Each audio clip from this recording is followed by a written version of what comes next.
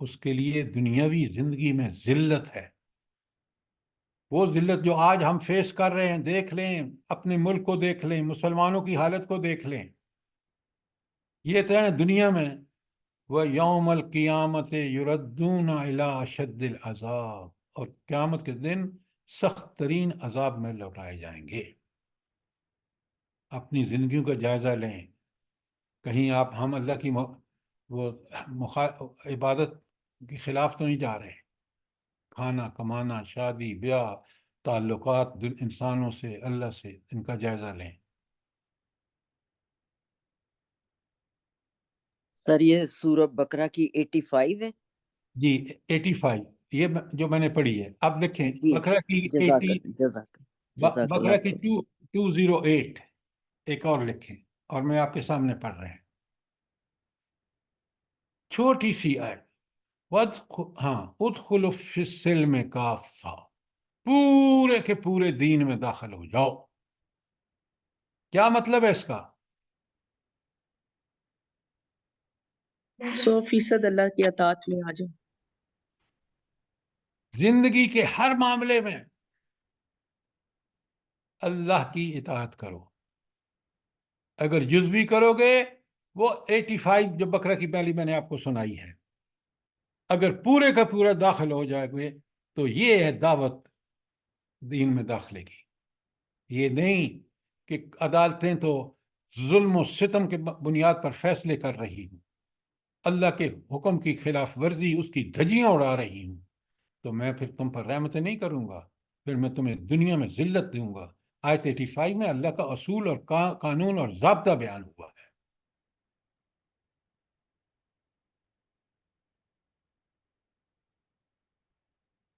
کوئی سوال یہاں تک؟